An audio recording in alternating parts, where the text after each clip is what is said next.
Hello everyone.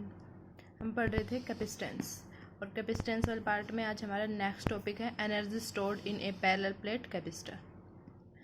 देखो, energy stored calculate करने के लिए हमें कैपेसिटर के अंदर एनर्जी कैलकुलेट करने के लिए सबसे पहले हमें क्या कैलकुलेट करना पड़ेगा, उसके अंदर वर्क डन। और वर्क डन को ही वर्क को ही हम क्या करते हैं, एनर्जी की फॉर्म में रिप्लेस करते हैं उसको। ठीक है, देखो यहाँ पे क्या लिखा है, consider a capacitor having capacity C, potential V, work has to be done, store the charge in the capacitor. This work done is in the form of electrostatic potential energy। देखो, हमने लास्ट में भी इससे पहले किया है, work done हमने calculate किया था, उसको हमने इलेक्ट्रोस्टैटिक पोटेंशियल एनर्जी से रिप्लेस कर दिया था, यू से रिप्लेस किया था हमने। ठीक है, अगर आपको ये वाला टॉपिक करना हो तो आप प्रीवियस वीडियो देख लेना। सबसे पहले हम क्या लेंगे, पैरेलल प्लेट कैपेसिटर लेंगे। यहाँ पे ये है हमारे पास में पैरेलल प्लेट कैपेसिटर। यहाँ पे पॉजिटिव, नेगेटिव, और इलेक्ट्रिक फील्ड की डायरेक्शन कैसे हो जाएगी इसके अंदर, पॉजिटिव टू नेगेटिव। तो यानी ये इसकी डायरेक्शन हो जाएगी इलेक्ट्रिक फील्ड की। हमने ये वाला पार्ट कर रखा है बैटरी से connect, positive negative, positive negative, positive negative. ये वाला पार्ट कर रखा हमने इसका अर्थ। ठीक है, ये हमारे पास में पैरेलल प्लेट कैपेसिटर है। ये एक प्लेट है, ये दूसरी प्लेट है, ये ए प्लेट है हमारे पास में, और ये है बी प्लेट। ठीक है, तो हमें जो वर्क डन है वो इसके अंदर कैलकुलेट करेंगे। और वर्क डन कैसे कैलकुलेट करेंगे, पहले हम स्मॉल अमाउंट में वर्क डन कैलकुलेट करते हैं।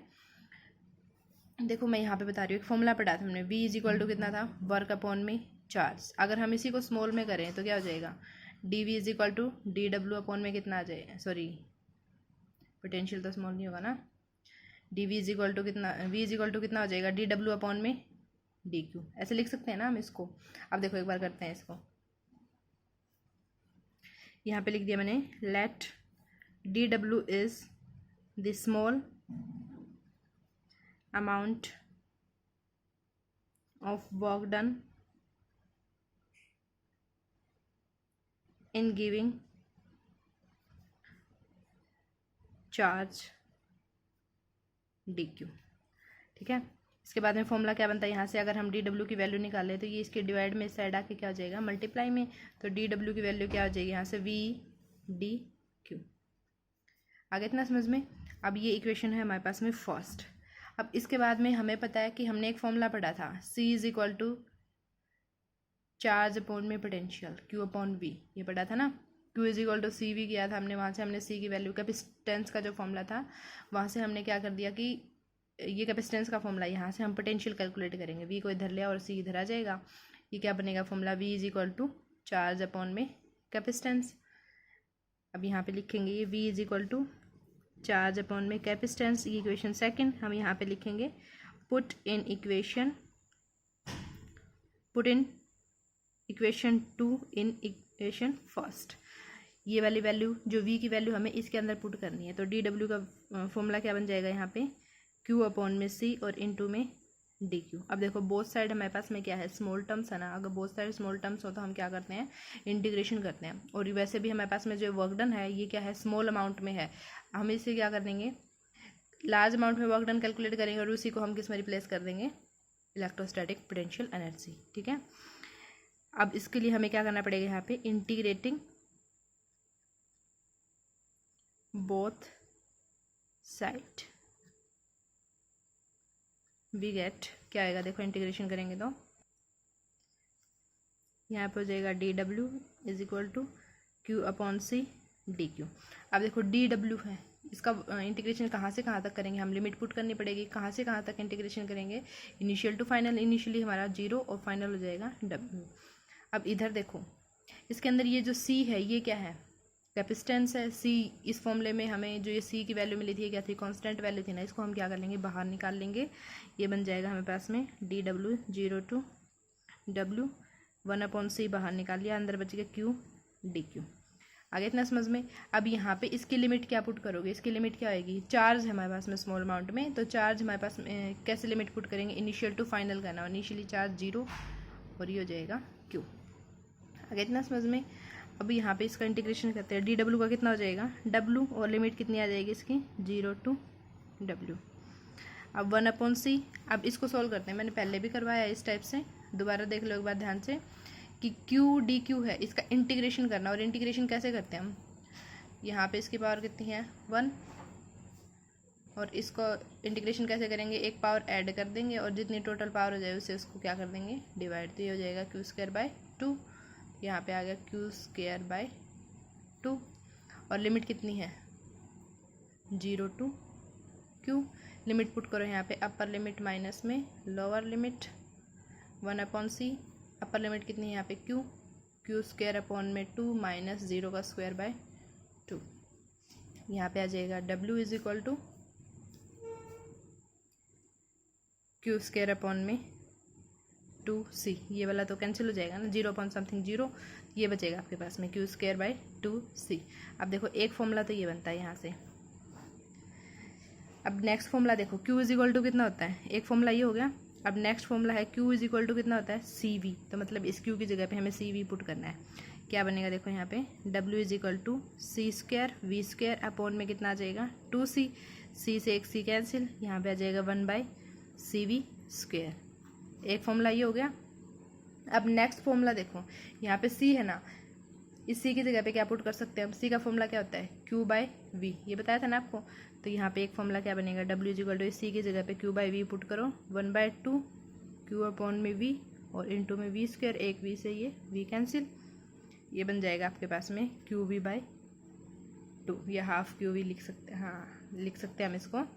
ये फॉर्मूला बन गया, 3 फॉर्मूले जनरेट हो गए। अब यहाँ पे देखो कि अगर आपके पास में क्वेश्चन में दे रखा हो चार्ज और कैपेसिटेंस की वैल्यू दे रखी हो तो ये वाला फॉर्मूला अप्लाई करेंगे, अगर कैपेसिटेंस और पोटेंशियल दे रखा हो तो ये वाला, और अगर चार्ज और पोटेंशियल दे रखा हो तो ये वाला फॉर्मूला अप्लाई करेंगे, ठीक है। लेकिन ये सारा क्या है वर्क डन में हमारे पास में, और हमें क्या कैलकुलेट करना था, energy stored in a capacitor calculate करना था ना।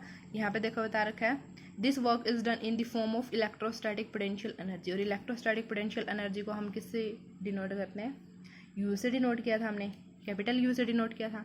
मतलब जो ये फॉर्मूला हमारे पास में ये क्या आ जाएगा u is equal to w is equal to q²/2c, मतलब ये सारा कैपिटल U के इक्वल रहेगा, और यही क्या है हमारा energy stored in A parallel plate capacitor. अब नेक्स्ट टॉपिक है हमारे पास में एनर्जी डेंसिटी। एनर्जी डेंसिटी क्या होता है देखो, it is defined as the energy stored per unit volume.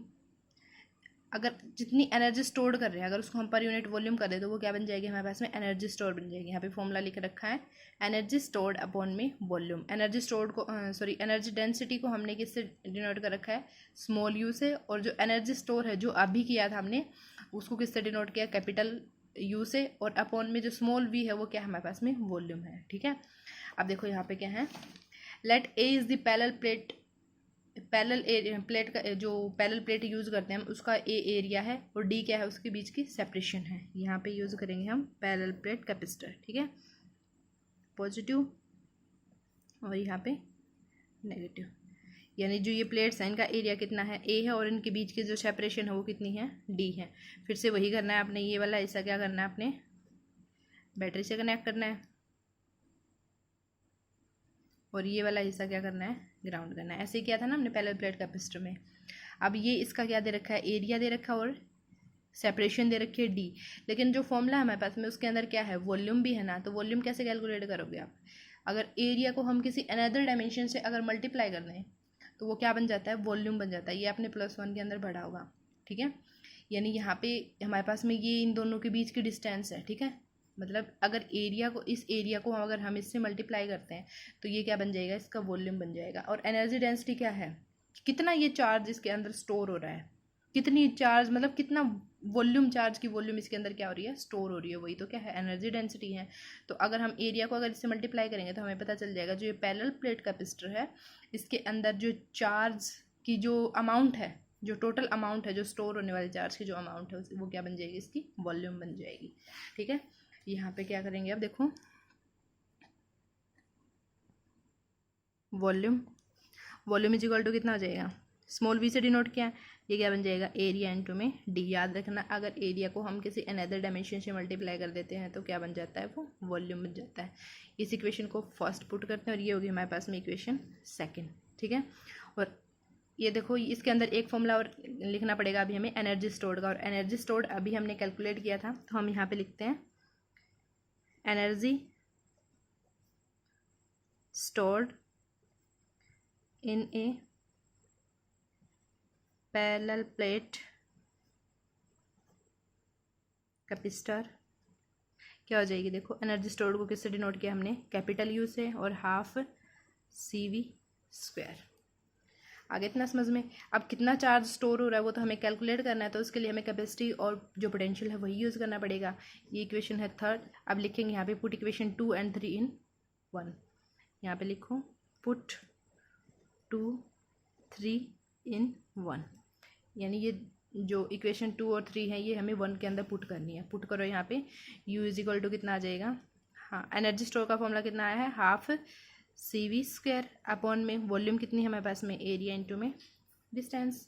आगे इतना समझ में, ये इक्वेशन है हमारे पास में 4। अब देखो हमें पता है कि यहाँ पे लिखेंगे हम we know that capacitance of parallel plate capacitor क्या होता है, A एप्सिलॉन नॉट अपॉन में D। अगर ये नहीं पता है किसी को कि कहाँ से यूज़ किया है तो मैंने ये प्रीवियस वीडियो आप चेक कर लेना, उसके अंदर मैंने पूरा डिटेल में करवा रखा है ये, ठीक है। ये क्या है, कैपेसिटेंस है। और एक फॉर्मूला और यूज़ करते हैं हम, V पोटेंशियल का फॉर्मूला एक मैंने आपको पीछे बताया था, E इंटू में D।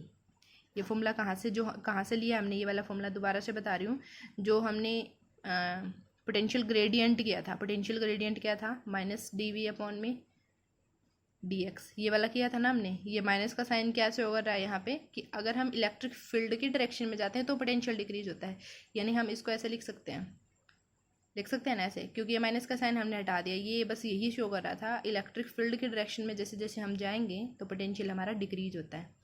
आगे इतना समझ में। ये x क्या है, डिस्टेंस। अगर इस डिस्टेंस की जगह पे d यूज़ कर रखा है हमने इसके अंदर तो v अपॉन डी लिख सकते हैं। यहाँ से v की वैल्यू कैलकुलेट करोगे कितना आ जाएगा, e इंटू में d। अब देखो ये सारी वैल्यूज़ हम क्या करेंगे, इक्वेशन ये दोनों वैल्यूज़ हम इक्वेशन 4 के अंदर पुट करेंगे। Put these value in equation 4 के अंदर पुट कर रही small u is equal to कितना आ जाएगा, हाफ c की वैल्यू कितनी है, a एप्सिलॉन नॉट अपॉन में d, और इनटू में यहाँ पे कितना है v स्क्वायर, और v की वैल्यू कितनी है e इंटू डी, तो e का स्क्वायर और इनटू में d स्क्वायर। आगे इतना समझ में। अब आगे देखो क्या है, अपॉन में क्या आ जाएगा, a इंटू में d है, a इंटू में d। तो हम इसको कैसे लिख सकते हैं, देखो u is equal to half a epsilon nought upon में कितना आ जाएगा, ये वाला d, और ये क्या आ जाएगा साथ में a इंटू में d, और इंटू में e स्क्वायर और d स्क्वायर। आगे इतना समझ में। एरिया से एरिया कैंसिल, d स्क्वायर से d स्क्वायर कैंसिल, क्या बचेगा आपके पास में, half epsilon not e square. ये किसकी वैल्यू है, एनर्जी डेंसिटी, यानी जो एनर्जी डेंसिटी है वो क्या आ जाएगी, half epsilon not e square. यानी यहाँ से हमें क्या पता चलता है कि जो एनर्जी डेंसिटी है वो डिपेंड करेगी किसके ऊपर, इलेक्ट्रिक फील्ड के ऊपर डिपेंड करेगी। यहाँ से पता चल रहा है ना, क्योंकि एप्सिलॉन नॉट की वैल्यू कांस्टेंट होती है, हाफ तो कांस्टेंट है ही, एप्सिलॉन नॉट की वैल्यू भी कांस्टेंट। बच क्या गया यहाँ पे, इलेक्ट्रिक फील्ड बच गई। तो यहाँ पे क्या पता चलता है हमें कि जो एनर्जी डेंसिटी है वो किसके ऊपर डिपेंड करेगी, इलेक्ट्रिक फील्ड के ऊपर डिपेंड करेगी। तो यहाँ पे हम लिख सकते हैं, देखो यहाँ पे लिख दिया है, from here it is clear that energy density of parallel plate capacitor depend on electric field applied। अब इलेक्ट्रिक फील्ड अप्लाइड क्यों लिखा है यहाँ पे, मैं फिर से बता देती हूँ आपको। जो हमारे पास में पैरेलल प्लेट कैपेसिटर है, इसके अंदर अगर हम इलेक्ट्रिक फील्ड देखें तो इसकी डायरेक्शन क्या रहेगी, ये रहेगी ना, मतलब इसके ऊपर डिपेंड करेगी एनर्जी डेंसिटी।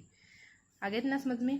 अब नेक्स्ट टॉपिक है हमारे पास में, नेक्स्ट टॉपिक है कॉमन पोटेंशियल। कॉमन पोटेंशियल क्या है, देखो let two capacitor having capacitance C1 and C2। दो कैपेसिटर हमारे पास में, उनकी जो कैपेसिटी है वो C1 और C2 है। Let these are charge by batteries, दोनों को हम बैटरी से चार्ज कर रहे हैं, having potential V1 and V2, और दोनों का जो पोटेंशियल है वो कितना है, V1 और V2। These are disconnected from batteries and connected to other, मतलब दोनों को, पहले तो हमने दोनों को चार्ज किया किस पोटेंशियल से, V1 और V2 से। अब क्या कर दिया हमने, दोनों को डिसकनेक्ट कर दिया, और डिसकनेक्ट करने के बाद में हम दोनों को क्या करते हैं, ऐड करते हैं। देखो डायग्राम बनाते हैं इसका। ये हमने कंसिडर कर लिया कि ये हमारे पास में एक कैपेसिटर है जिस पे चार्ज कितना है, Q1 है, और जो फर्स्ट कैपेसिटर है उसको किस पोटेंशियल से हम चार्ज कर रहे हैं, V1 से। यहाँ पे positive negative positive negative positive negative, ऐसे ही करते हैं ना हम। और इधर से क्या करते हैं, इसको अर्थ करते हैं। अब जो सेकंड जो कैपेसिटेंस है वो, उस पर चार्ज हमारे पास में C2 है, यानी ये C1 था और ये क्या है C2 है। इसके ऊपर पोटेंशियल कितना है V2 है,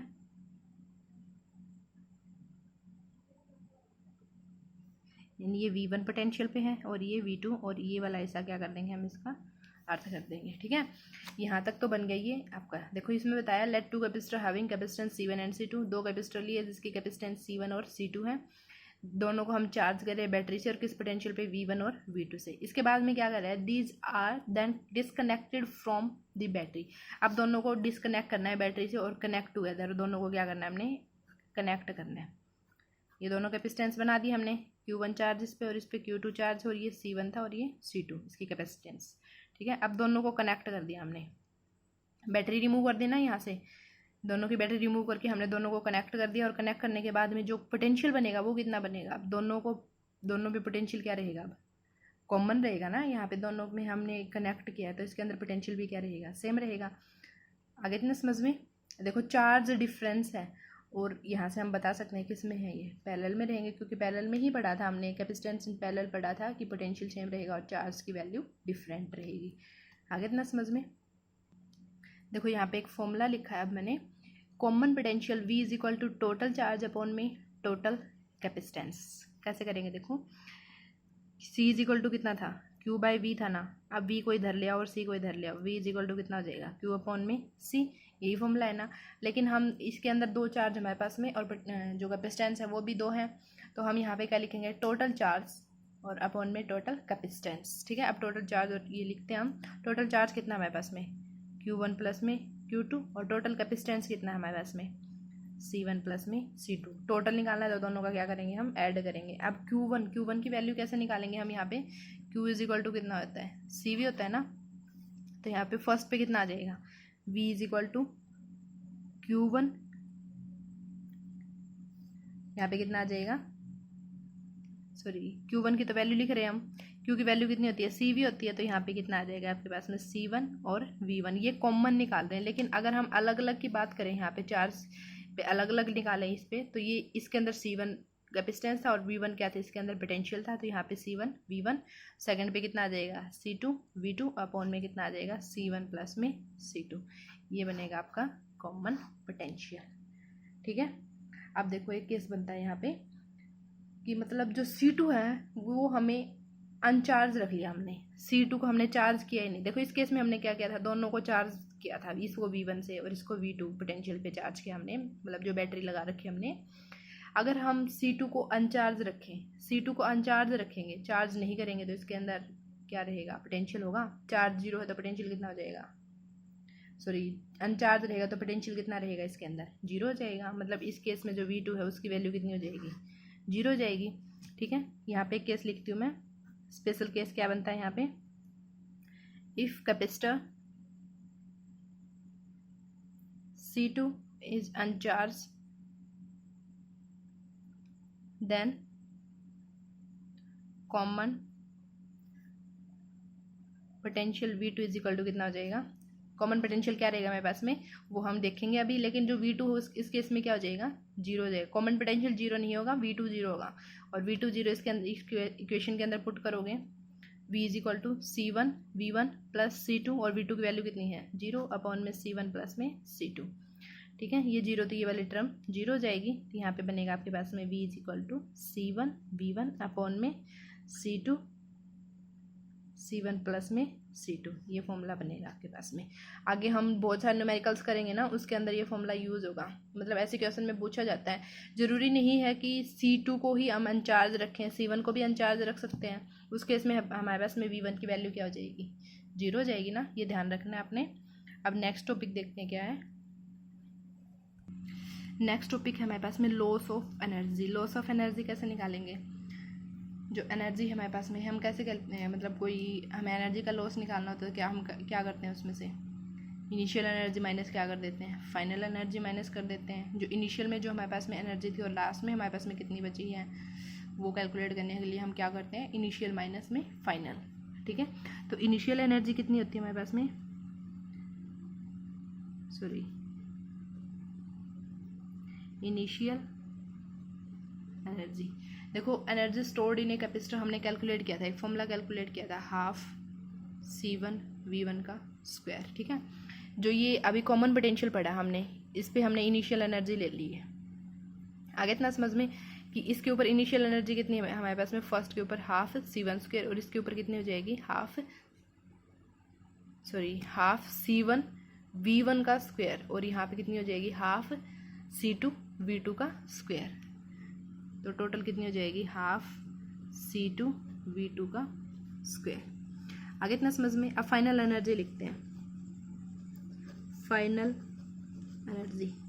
एनर्जी कहाँ से लिखेंगे हम, बाद में हमने क्या कर दिया था, दोनों को कनेक्ट कर दिया था ना। दोनों को कनेक्ट करने के बाद में हमारे पास में जो पोटेंशियल था वो क्या हो गया था, कॉमन हो गया था ना, पोटेंशियल सेम हो गया था। तो यहाँ पे कितनी हो जाएगी half C1V square plus half C2V square. ये इनिशियल है और ये क्या है फाइनल है। ठीक है, अब ये वैल्यूज़ हम क्या करते हैं, पुट करते हैं। कहाँ पे पुट करनी है ये वैल्यू, उससे पहले एक चीज़ करते हैं हम। यहाँ पे देखो कि ये जो फॉर्मूला हम इसको और कैसे लिख सकते हैं, इसको हाफ C1 प्लस C2 और इनटू में क्या लिख सकते हैं हम V स्क्वायर लिख सकते हैं ना हम इसको ऐसे। और V की वैल्यू हमें अभी कैलकुलेट की थी कॉमन पोटेंशियल में, यहाँ पे वैल्यू लिख रही हूँ कॉमन पोटेंशियल। कॉमन पोटेंशियल की वैल्यू कितनी कैलकुलेट की थी हमने, V इक्वल टू कितना आया था C1V1 प्लस C2V2 अपॉन में कितना था C1 प्लस में C2। ये वाली वैल्यू हमने कैलकुलेट की अभी कॉमन पोटेंशियल के अंदर। यहाँ पे देखो V क्या है, यहाँ पे कॉमन ही तो है ना इन दोनों में, कॉमन पोटेंशियल हमने यहाँ पे क्या कर सकते हैं, हम इस V की वैल्यू ये वाली पुट कर सकते हैं। यहाँ पे ये वाली वैल्यू पुट करोगे तो क्या आ जाएगा हाफ C1 प्लस में C2 और इनटू में V स्क्वायर है यहाँ पे, और ये क्या है V की वैल्यू है। तो हम अगर इसका स्क्वायर कर देते हैं क्या आ जाएगी, V स्क्वायर की वैल्यू आ जाएगी ना हमारे पास में। यहाँ पे इसको पुट करो C1V1 प्लस C2V2 अपॉन में कितना आ जाएगा C1 प्लस में C2 और इसका क्या है स्क्वायर है। आगे इतना समझ में। अब अगर ये स्क्वायर ओपन करो तो यहाँ ऊपर भी स्क्वायर लग जाएगा और नीचे भी क्या लग जाएगा स्क्वायर लग जाएगा, और C1 C2 यहाँ पे है और ये इससे क्या हो जाएगा कैंसिल। देखो कैसे करेंगे, हाफ C1 प्लस C2 यहाँ पे कितना हो जाएगा C1V1 प्लस C2V2 और इसका स्क्वायर अपॉन में C1 प्लस में C2 और इसका स्क्वायर। एक स्क्वायर से ये कैंसिल। अब देखो क्या बचेगी value, half C1V1 plus C2V2 इसका स्क्वायर और अपॉन में कितना आ गया C1 प्लस में C2। ठीक है, ये आ गया आपके पास में फाइनल एनर्जी। और लॉस ऑफ एनर्जी कैसे कैलकुलेट करनी है मैंने बताया था अभी, इनिशियल एनर्जी माइनस में क्या करना है फाइनल एनर्जी। तो ये पुट करते हैं इसके अंदर, लिख देती हूँ यहाँ पे लॉस ऑफ एनर्जी कितना आ जाएगा, इनिशियल एनर्जी माइनस में फाइनल एनर्जी। इनिशियल एनर्जी कितनी आई थी आपके पास में, यहाँ पे हमने लिख रखी है इनिशियल एनर्जी, और फाइनल एनर्जी ये वाली आई है। दोनों क्या कर देंगे हम माइनस करते हैं। इनिशियल एनर्जी थी हाफ C1V1 का स्क्वायर प्लस हाफ C2V2 का स्क्वायर। ये इनिशियल एनर्जी है, माइनस में फाइनल एनर्जी करोगे हाफ, फाइनल की वैल्यू ये वाली आई है C1V1 प्लस C2V2 और इसका स्क्वायर और अपॉन में कितना आ जाएगा C1 प्लस में C2। अब दोनों में कॉमन क्या है, दोनों में हाफ कॉमन है तो हाफ कॉमन ले लेंगे हम। अंदर कितना बचेगा C1V1 का स्क्वायर प्लस C2V2 का स्क्वायर माइनस यहाँ पे कितना बच जाएगा C1V1 प्लस में C2V2 और ये ब्रैकेट में है, ये ब्रैकेट लगा दी हमने, अपॉन इसका स्क्वायर और अपॉन में C1 प्लस में C2। आगे इतना समझ में। अब देखो कैसे करते हैं हम, एलसीएम लेंगे हम इसका, एलसीएम लेंगे तो हाफ, एलसीएम कितना आ गया यहाँ पे C1 प्लस में C2, ये वाली टर्म इससे क्या हो जाएगी मल्टीप्लाई हो जाएगी ना। एलसीएम ऐसे ही लेते हैं हम, तो यहाँ पे है आपके पास में C1V1 का स्क्वायर और इनटू में C1 प्लस में C2 प्लस C2V2 का स्क्वायर और इनटू में C1 प्लस में C2 माइनस ब्रैकेट में क्या है C1V1 प्लस C2V2 और इसका स्क्वायर। आगे इतना समझ में। अब इसको सॉल्व करो, देखो ये टर्म्स हैं, इसको हम अंदर मल्टीप्लाई करते हैं। हाफ यहाँ पे कितना हो जाएगा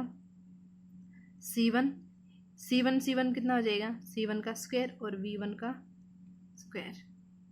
आगे इतना समझ में कर लोगे ना। यहाँ पे देखो C1 है, यहाँ पे भी C1 है, C1 इंटू C1 कितना हो जाएगा, C1 का स्क्वायर और V स्क्वायर है, फिर C2 से मल्टीप्लाई करो, यहाँ पे हो जाएगा C1 C2 V1 का स्क्वायर। यहाँ तक हो गया। प्लस में यहाँ पे C2 और C1 है, यानी C2 C1 V2 है इसके अंदर, V2 का स्क्वायर, और अब C2 है यहाँ पे और यहाँ पे भी C2 है, तो प्लस में C2 का स्क्वायर और V2 स्क्वायर माइनस अंदर कितना है हमारे पास में। इसको देखो, ये हमने A कंसिडर कर लिया और ये B है हमारे पास में। A प्लस बी का होल स्क्वायर क्या होता है, A square plus B square plus 2ABC, sorry AB 2 plus 2AB होता है ना। यहाँ पे लिख देती हूँ मैं,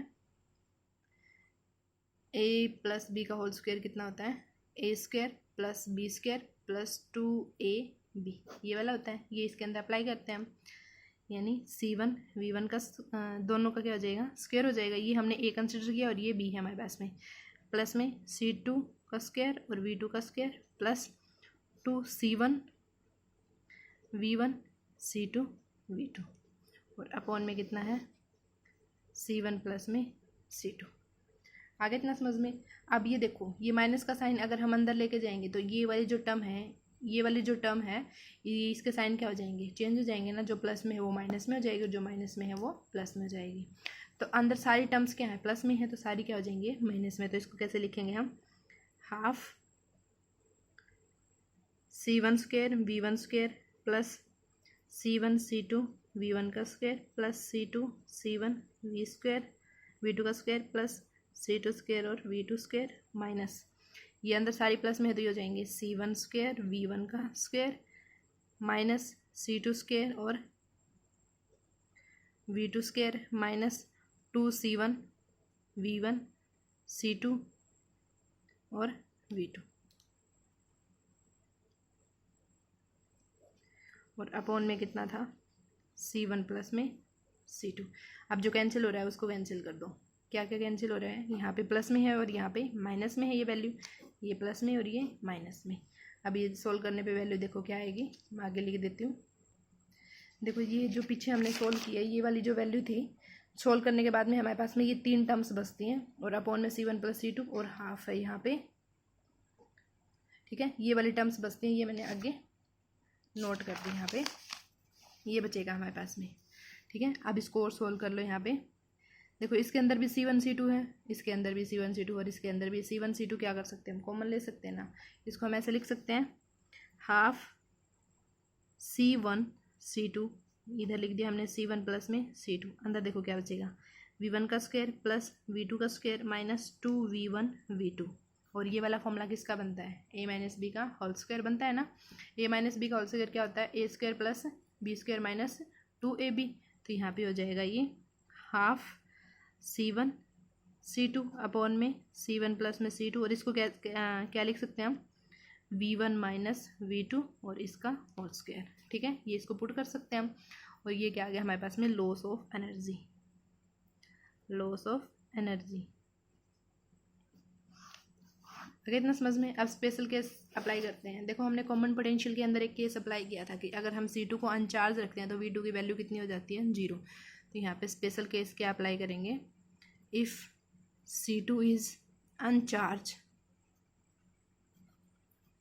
V2 की वैल्यू कितनी हो जाएगी, 0। इसके अंदर पुट करो, जो लॉस ऑफ एनर्जी है वो कितना आ जाएगा आपके पास में, हाफ C1 C2 अपॉन में C1 प्लस में C2, और V2 की वैल्यू 0 हो जाएगी, तो यहाँ पे क्या बच जाएगा, V1 का स्क्वायर। ये आ जाएगा आपके पास में लॉस ऑफ एनर्जी, किस केस में, जब हमारा C2 क्या है, अनचार्ज है, ठीक है।